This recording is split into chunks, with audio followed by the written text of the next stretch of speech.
اصلاً was 12:20 سے ہے. انور شاہ کے لیے دعا کرو کہ وہ 12 بجے آ کے بیٹھے اور دوستوں اور بزرگوں نصیحتیں کرے. انور شاہ تبھی انور شاہ ہوگا جب ممبر و محراب تسلیم کرے. ماشاءاللہ خطبہ دیا، نماز پڑھائی، بہترین پڑھائی. اللہ نظر بد سے بچائے اور اپنے نفس و شیطان کے حملوں سے بھی بچائے. اپنے نظر سے بھی نقصان بہت پہنچتا ہے. وہ ایک شخص نے مجھے کہا کہ میں کیا ایسا گفٹ آپ کی خدمت میں پیش کروں کہ آپ بہت خوش ہوں گے. میں نے کہا دنیا کے گفٹ کیا چیز ہے؟ تو تھان لائے گا، میرے پاس بہت کپڑے اللہ نے دیے، میں طالب علموں کو دوں گا، دوستوں کو، مجھے تو اور نہیں سلوانے، جو موجودہ زندگی ہے اس کے لیے کافی سل گئے. تو پیسے دیتا ہے، مجھے حاجت نہیں، اتنے پیسے آتے، ادارہ چل رہا، ادارے جیسے 5-6 اور بھی اللہ چلا رہا. آپ کھانے کھلائیں گے تو میری معذرت ہے کیونکہ معدہ کام نہیں کر رہا ہے، جتنا فاقہ ہو مجھے آرام ہے الحمدللہ. تو میں نے کہا کہ آپ محمد انور شاہ کے لیے دعا کرتے رہے کہ اللہ اسے ممبر و محراب کی محبت عطا کرے. یہ جب میں آنکھوں سے دیکھوں کہ میں وہاں ہوں یا لیٹا ہوا ہوں یا دوا کھا رہا ہوں، باہر آ رہا ہوں، پتہ چلے گا انور شاہ کا وعظ آدھا گھنٹہ پہلے شروع ہے، پھر اگر میں مر بھی گیا تو مرا ہوا نہیں ہوں گا. وہ ایک بہت بڑے عالم تھے مولانا مفتی عبد القادر صاحب جہانگیرے میں، اور بہت قریبی تعلق ہمارا ان کا رہا ہے. میرے والد صاحب بہت زیادہ مضبوط آدمی تھے اور بہت سنگ دل مشہور تھے، کبھی کسی نے روتے ہوئے نہیں دیکھا تھا. ان کی والدہ فوت ہوئی، والد فوت ہوئے، بہن فوت ہوئی، لیکن رونا نہیں چاہتے تھے. ایک دن تشریف لائے اور گھر میں بیٹھے بیٹھے اور وہ کھانا کھا رہے تھے، بات چیت، لیکن آنسو ٹپک رہے تھے. میری والدہ صاحبہ نے کہا آج بہت رو رہے ہو، ڈیر جاڑے خیر دے میرا مفتی سے میں بجڑاؤ لی دو ڈیر میں خبر. مفتی عبد القادر کو روتے ہوئے دیکھا ہے. کیسے رو رہے تھے؟ مفتی صاحب کو جب اندازہ ہوا کہ ان کی عمر مبارک 80 سال سے متجاوز ہوئی،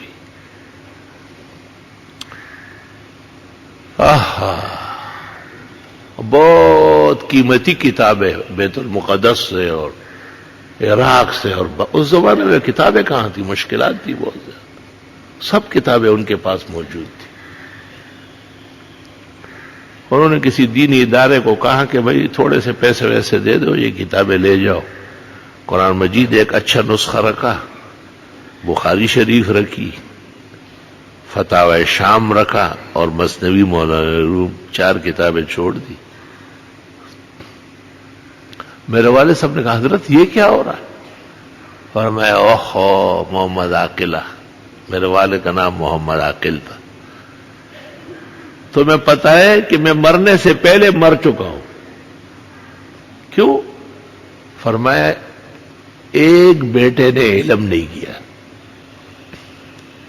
اور میں گھر میں موجود ہوتا ہوں کہ وہ بیوی کو اشارہ اس طرح کرتا ہے کہ بس یہی پانی لے آؤ، اور منہ کنگال کے چائے پراٹھا جو پٹھانوں کا ناشتہ ہے پھر لحاف میں گھس جاتا ہے. میں اس طرح مفتی عبد القادر دنیا میں زندہ رہے گا؟ تو اس لیے اولاد پر توجہ شروع سے بہت ضروری ہے، ورنہ رونا پڑے گا اور قبر میں بھی آدمی روئے گا. تو محمد انور شاہ حافظ بھی ہے، قاری بھی ہے، بہترین عالم ہے، ساری کتابوں میں اول آیا ہے الحمدللہ. اب اس کے استعمال کی ضرورت ہے.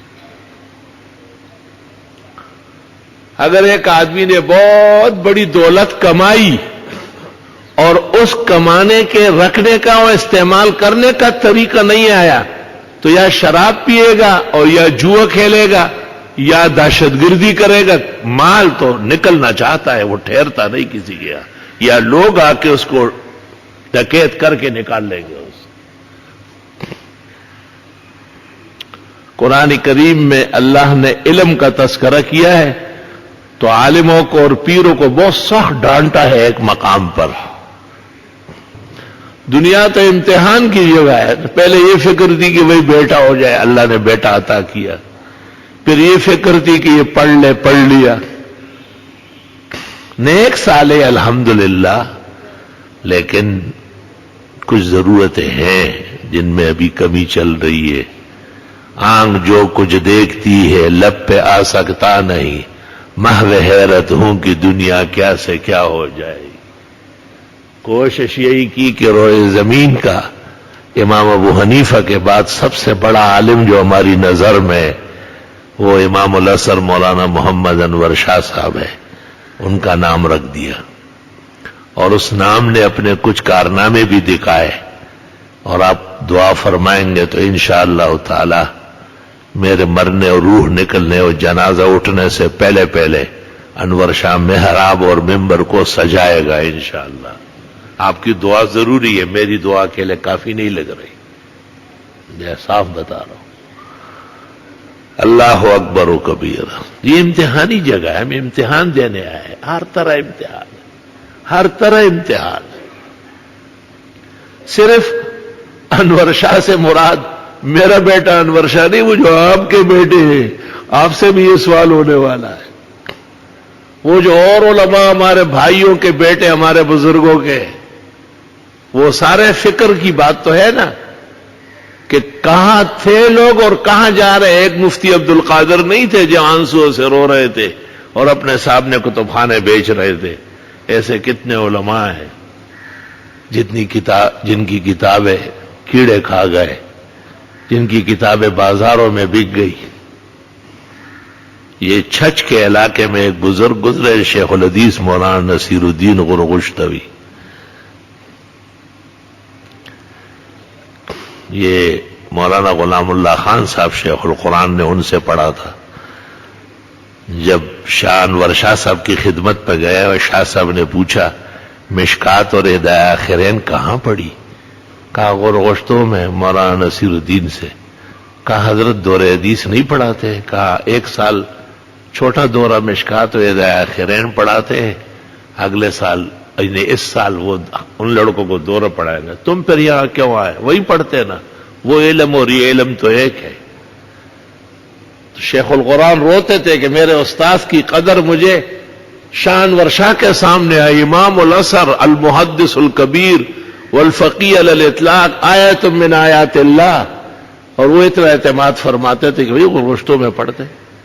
یہ سن لیا غور سے, یہ باتیں تو اردو کی ہے جانتے ہو. اب آگے سن لو. کوئٹے کے بازار میں بیٹھا ہوا تھا ایک دکان میں, ایک شخص 2 کتابیں لے آیا, ترمذی شریف اور ابو داؤد شریف, قدیم طبع, اس جیسے طبع دنیا میں نہیں ہے. میں نے کہا دکھاؤ کیا ہے؟ کہا ترمذی اور ابو داؤد ہے. کتنے کی ہے؟ 100 روپے کی. میں نے جو کھول کے دیکھا شیخ الحدیث مولانا نصیر الدین غرغشتوی جس میں پڑھاتے تھے وہ ہے. اوف, انا للہ و انا, خدا ایسا دن نہ لائے, خدا اتنی بڑی سزا نہ دے. میں پسینے چھوٹ گئے, میرے زاروں قطار رویا. میں نے دونوں کتابیں آنکھوں سے سینے سے لگائی. میں نے کہا یہ 1000 روپے رکھو. کہتے نہیں دو. میں نے کہا یہ 1000 کے 1000 رکھو. علماء آتے ہیں صرف ان کتابوں کے دیکھنے کے لیے, زیارت کر کے واپس جاتے ہیں. حضرت شیخ کے نام جو ثوابی سے خط آیا وہ اس میں موجود, مردان سے خط آیا. جب تک وہ ہاں نہ کرتے شہادت قبول نہیں ہوتی تھی. اپنے زمانے کے وہ سارے خطوط, پورا ریکارڈ موجود ہے اس میں. وہ بازار میں خود بازار گئی ہے کتابیں کیا. لا الہ الا اللہ استغفر اللہ واتوب الیہ. بخاری شریف کی ایک شرح ہے قسطلانی, ارشاد الساری نام ہے. چلو کبھی علمی باتیں بھی سن لو, گناہگار تو نہیں ہوں گے, فائدہ ہی ہوگا انشاءاللہ. ادھر تبلیغ والے میدان میں بیٹھے پوری امت کی فکر کر رہا ہے. ہم بھی امت کے چیدے چیدے بزرگوں کا حال سناتے ہیں. اور اللہ کے حضور درخواست کرتے ہیں کہ خدایا ہمارا علمی خزانہ قیامت تک محفوظ رہے، نسل در نسل خیر الرجال صالحین پیدا فرما۔ اس کے جو مصنف ہے شیخ احمد قسطلانی، انہوں نے ایک عہد کیا تھا کہ میں بخاری شریف کے اس شرح کی شرح لکھوں گا جو شہاب الدین نینوی نے لکھا ہے۔ آئے شہاب الدین نینوی ایک ایسے عالم گزرے ہیں کہ بادشاہ نے علماء جمع کیے تھے، جی وہ فلاں علاقے کا عالم دین، فلاں علاقے کے جو بکرے مینڈے اور قرآن بخاری شریف پر حاشیہ لکھ رہے ہیں، اعراب لگا رہا ہے، اعراب لگا رہا ہے۔ پتہ نہیں 2 سال سے 3 سال سے لوگ بیٹھے ہوئے، بادشاہ سے ملنے آئے ہیں، کوئی کام تھا، کیا ہو رہا ہے؟ بہت سارے مولوی جمع ہیں، نہیں ہو موقع نہ فائدہ نہیں بھی نندے کا سباد ہے عمل زرغ و نشاد ہے، جی وہ بخاری شریف پر اعراب لگ رہا ہے، اس کے لیے اتنے سارے لوگ جمع ہیں۔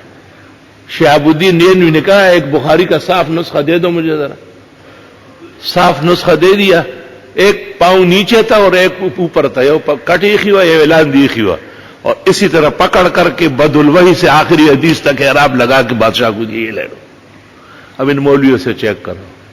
ایسا بہادر، ایسا صاحب العلم اس دوران بیٹھا نہیں، کہا بادشاہ کو اعراب چاہیے، یوں اعراب لگ رہا ہے۔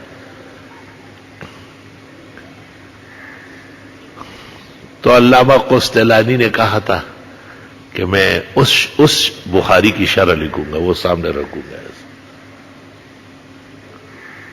کہتے ہیں کہ توبہ استغفر اللہ، قسطلان کے بازار میں جیسے یہ بینگن اور ٹماٹر اور یہ ریڑھی چلتی ہے نا، سبزی بیچتی ہے، کبھی کبھی آپ نے دیکھا ہوگا ردی بکتی ہے، ردی ٹیسٹ پیپر ہوتے ہیں کہ کبھی کبھی اس میں بھی کام کی چیزیں ہوتی ہیں۔ توبہ استغفر اللہ، وہ فرماتے وہ نینوی کی بخاری آدھی اس میں مل گئی، ردی میں۔ وہ جو عالم دین نے ایک پاؤں نیچے ایک اوپر اس دوران میں اعراب لگا لیے تھے، کتنی قیمتی کتاب تھی، وہ ردی میں مل گئی، اس نے اس کی شرح لکھی۔ 30 سال بعد بقیہ حصہ آدھا اور بھی ردی میں مل گیا۔ اللہ تعالیٰ اسلام کی اور مسلمانوں کی حفاظت فرمائے، اور ہمارے جو ملک کو خطرات ہے، یا امریکی صدر پاگل ہو چکا ہے، اس کے پاگل پن اللہ امریکہ ہی پر ڈالے۔ جو امریکہ 25 سال یا 50 میں غرق ہونا تھا، وہ انشاءاللہ اس کے دور میں ہی ڈوب جائے گا۔ یہ آیا ہے ڈبونے کے لیے۔ کشتی بان جب شیطانی کرتا ہے نا تو کشتی نہیں ڈوبتی، وہ بھی ڈوبتا ہے۔ اور لوگ جو تماشے پر ہے اور وہاں سے ان کو اشارے کرتے ہیں کہ تیرا ایسا کر دوں گا، تیرا وہ، بیٹھے رہیں گے، یہ جائے گا۔ اور یہ مسلمانوں کی آہ و بکا و فریاد اور تکلیفیں یہ اپنا اثر دکھائے گی انشاءاللہ تعالی۔ لا الہ الا اللہ، کہتا ہے کون نالے بلبل کو بے اثر۔ یہ بلبل جو فریاد کرتی ہے نا پھولوں کے فراق اور جدائی میں، تو غالب کہتے ہیں آپ سمجھتے ہیں بس فریاد ہو گئی اور بات ختم ہو گئی، ختم کہاں ہوئی؟ کہتا ہے کون نالے بلبل کو بے اثر، پردے میں گل کے لاکھ جگر چاک ہو گئے۔ آپ پھول کولے ٹکڑے ٹکڑے، کہتے ہیں یہ بلبل کی آہیں لگی۔ تو بلبل کی آہ لگے گی اور نالے نیم شب اولیاء صلحاء طلباء علماء مجاہدین، یہ سارے کے سارے امام ابو حنیفہ کہتے ہیں المومنون کلہم اولیاء الرحمن، مسلمان سب کے سب اللہ کے دوست ہیں۔ کلمے کی برکت سے اللہ ولی الذین آمنوا، اللہ تمام مسلمانوں کے دوست ہیں۔ اللہ تعالیٰ مسلمانان عالم خاص کر حرمین شریفین، بیت المقدس اور پاکستان کے چھپے چھپے کی حفاظت فرمائے۔ ہمارے حکمران و سیاسی زعماء کی چال چلن سے ملک کو اور اسلام کو، مسلمانوں کو فائدے پہنچے۔ اللہ ان کی غلط روش سے ہمیں، ہمارے ملک کو، خاص کر اسلامی روایات کو نقصان نہ پہنچے۔ میں اس کی تفصیل پھر بھی کبھی کر لوں گا انشاءاللہ۔ وآخر دعوانا الحمدللہ۔